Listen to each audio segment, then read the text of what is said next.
სალამი, მოგესალმებით, ვაგრძელებ ჯონ მაკარტურის საუბრების ქართულ ენაზე ატვირთვას, ეს არის ბიბლიური კითხვები და პასუხები. აუდიტორიდან ჯენა სვავს ამ კითხვას, სალამი გამარჯვოთ, მე ჯენა მქვია, ბუნებრივია ქალები ყოველთვის ესე სენსიტიურები არიან და ძალიან დიდი არის მე გამავოცა, როდესაც პირველად ავსტრალიაში ჩავდო 90 წელს.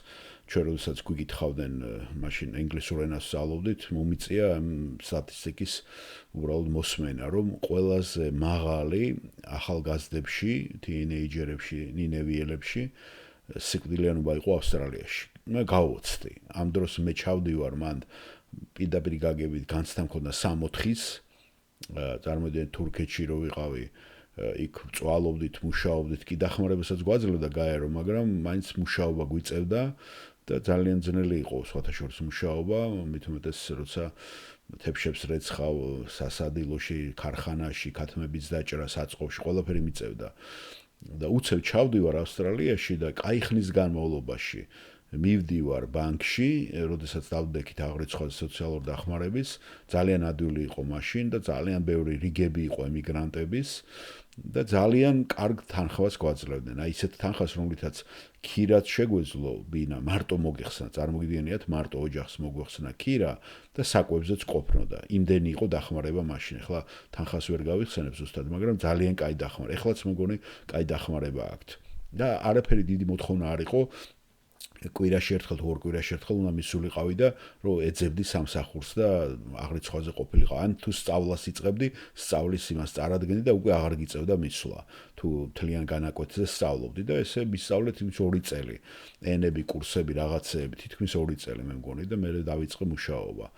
და ჩემთვის გასაოცარი იყო ესეთ მდგომარეობაში, ხო ბანკის მანქანას მადლობასაც უხდიდი ხოლმე, საბანკო მანქანა მაშინ პირველად იმას ავქენი არ ქონდა თურქეთში ხელზე გვაძლევდნენ და პირველად ნახე რომ საბანკო მანქანები იყო მაშინ იქ, საიდანაც ბანკი ფულს გაძლევდა. და გამიკვირდა იცით ეს ციფრები. და მე რო გადავხედე, მე მაგალითად უსახლკაროები ავსტრალიაში საერთოდ შეიძლება ითქვას არ იყო. და მიუხედავ ამისა, ასეთი სუიციდი იყო, ხო, ინტერესი დაკარგული ქონდათ ახალგაზრდებს. და ვიქტორიაში რო ჩავდივარ უკვე მაშინ ბრიტანეთის კოლუმბიაში, კანადაში, იქ მართლაც დიდი იყო უსახლკარობა და უდიდესია კიდე ამერიკაშიც უდიდესი და ახლა ამაზე არის კითხვა, სუიციდი როგორ არის და როგორ შეიძლება აიხსნას სუიციდი, რა იწვევს სუიციდს და ფსიქიკური აშლილობები რატომ არის. როგორ ახსნით, რატომ გვაქვს ამდენი თვითმკვლელობა და ფსიქიკური დაავადება, ეს აინტერესებს ჯენას. მე მქონდა კითხვა და რამდენიმე პირადი გამოცდილება საკუთარ კოლეჯში, კამპუსსა და სამსახურში და რას ფიქრობთ, როგორ ახსნით თვითმკვლელობას და ფსიქურ დაავადებებს.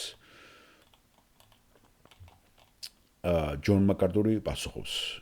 ფიქრობ ცხადია, რომ ეს ტრაგიკული რეალობაა. მაგრამ ჩვენ ცხოვრობთ საზოგადოებაში, სადაც იზოლაცია, მარტოობა, სიცარიელე და ცხოვრებაში დაუკმაყოფილება პანდემიის დონეზეა. ეს ასია ოჯახის სრული დაშლის გამო.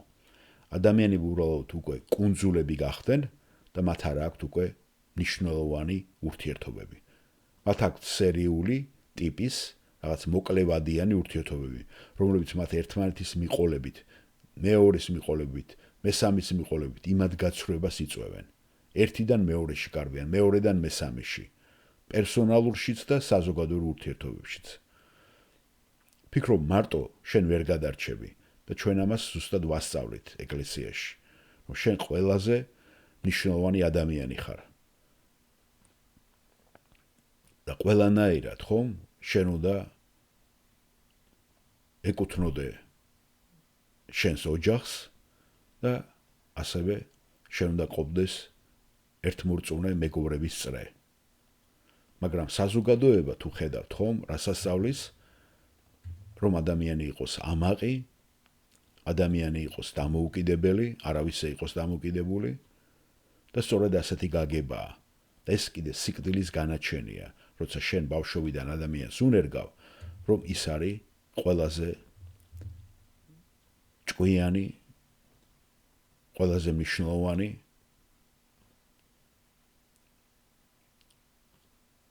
რომ მას არავინ არ ჭირდება მას არ ჭირდება ურთიერთობის აშენება რომელიმე ცხოვრების რაიმე ღირებულებების გზნობით.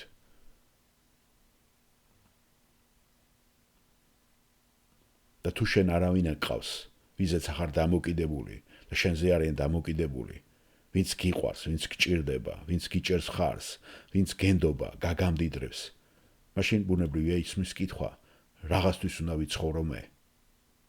და ამ მენტალიტეტის საბოლოო მიზანი, რომ შეხარ სოფლიოში ყველაზე მნიშვნელოვანი ადამიანი, აბსოლუტური სრული სასოწარკვეთას იწევს, რადგან შენ საბოლოოდ იზოლირებული რჩები.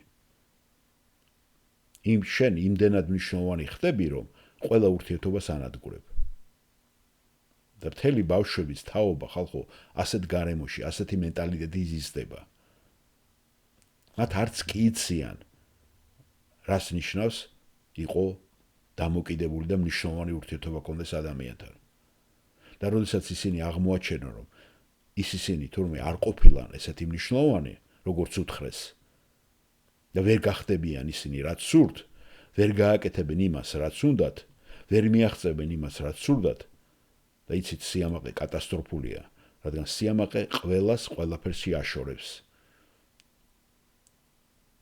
და უცებ იღვიძებენ ამ რეალობაში. მაშინ ისმის კითხვა, რისთვის ღა უნდა იცხოვრო? და თუ ღმერთი არ არსებობს, მომავალი არ არსებობს. ხედავთ? ცხოვრების ტკივილი საშინლად შემოდის. და არ ამგონია, რომ ამის გამოსავალი არსებობდეს. და ამიტომ ფიქრობ, რომ არის ამდენი ნარკოტიკი, ამდენი ოპიოიდების ეპიდემია, ეს პრეზიდენტებაც დააყენა, იცით, ალბათ ხო დიდი სერიოზული პრობლემა იყო. ბოლო პერიოდში ყველა პრეზიდენტი მაგას ებრძოდა, იმ ხელა დამოკიდებულები არიან ოპიოიდებზე. კანადაშიც და მანდაც. ასევე არის ნაწილობრივ ალკოჰოლიზმიც ამასთან არის დაკავშირებული და ამას ჩვენ ხედავთ უსახლკაროებში. ამ ტრაგიკულ ადამიანებში, რომლებიც ყველაზე მარტოსული ადამიანები არიან. თქვენ ვერ ნახავთ ოჯახით უსახლკაროს იშვიათი გამონაკლისის გარდა. მე არც ვიცი, საერთოდ არიან თუ არა უსახლკარო ოჯახები. ეს ხდება გარკვეული ეკონომიკური პრობლემების გამო, მაგრამ უსახლკაროების მასიური ეპიდემია არის ის, რომ ესენი არიან ყველაზე იზოლირებული ადამიანები, რომლებსაც დაკარგეს კონტროლი ცხოვრებაზე. გახდონ ალკოჰოლიკები, ლოთები, ნარკოტიკებზე დამოკიდებულები და ეს არის იზოლირებული ცხოვრება. და ფიქრობენ ყველანაირად დაივიწყონ თავიანთი პრობლემა, გაექცნენ თავიანთ პრობლემას. ეს არის ყველაფერი, რაც იწვევს ოჯახის გრევა. როცა ოჯახის გრევა და ოჯახის ინსტიტუტი დარღვეულია, ეს არის მათი მემკვიდრეობა.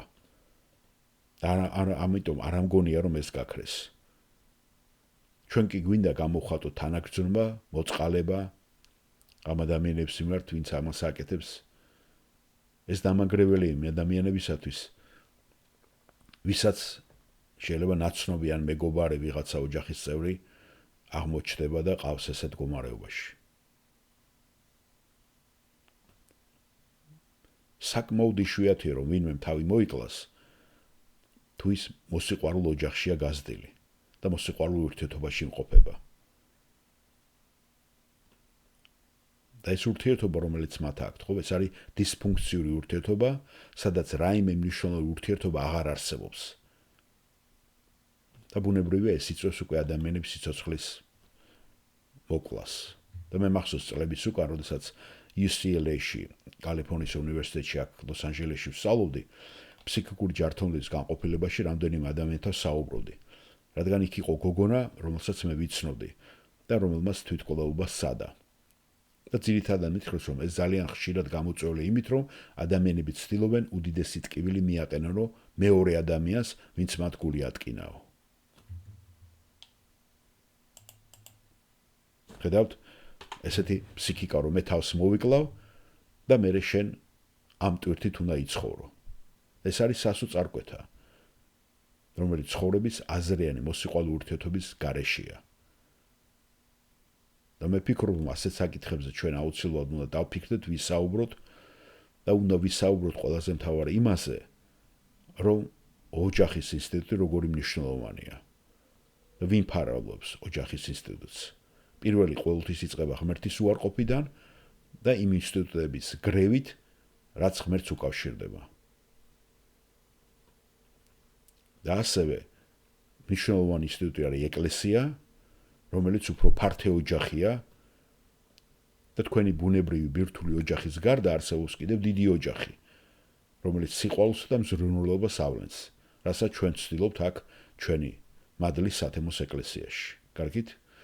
გმადლობა პასუხისათვის.